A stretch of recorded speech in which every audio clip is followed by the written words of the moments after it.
Forgive me if I don't remember every detail of the story. It happened a while ago. I grew up in Ardmore, Pennsylvania. Not much goes on around here, so finding things to do can be a challenge. In high school, a few friends and I would sneak into and explore old abandoned buildings. That's the sort of thing we did at that age. I didn't realize how popular that kind of stuff is until many years later. Apparently, lots of people like to explore abandoned buildings. Anyway, there was this abandoned church that we'd been to a couple of times before. It was in Narberth. I actually remember the exact address, 198 Elmwood Avenue. The place was creepy, but it was kind of our go-to spot. For late-night thrills one fall evening, a few of us decided to hit the church and drink a little inside. It was a chilly night, and the air had that crisp bite to it. There were 6 of us: me, Luna, Gina, Johnny, Max, and Allie.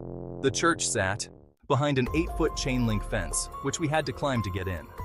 The doors were all boarded up, so we always went through a window on the side. Once you were inside, the first thing you noticed was the floor, or lack of one. The entire first floor was just dirt. It looked like someone had ripped out the floorboards years ago, leaving only a hole in the center where a set of concrete stairs led down to the basement. That's where we always ended up, down in the basement. The basement had 3 rooms, but only one had a door. The other 2 just had door frames. The first room we went into was the large one.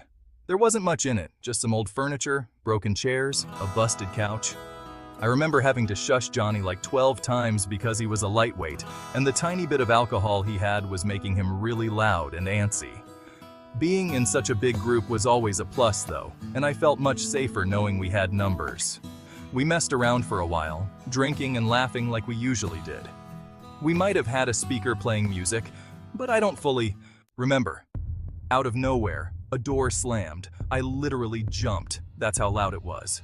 We froze, staring at each other with concerned expressions. At first I thought one of us had closed the door by accident, but no one was near it. Almost immediately, Luna.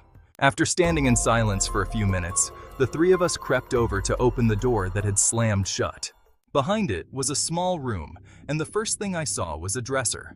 The mirror on top of it was cracked, and there were red stains smeared across the surface.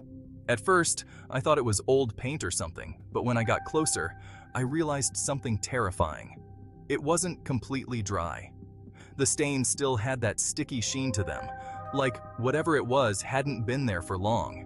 I felt the hairs on my neck stand up, and I was having second thoughts about not leaving sooner. Someone, or dare I say something, had recently been in this room. Then I saw the picture. There was an old photo on top of the dresser, a black and white shot of a woman in a wedding dress. She was smiling, but there was something off about it.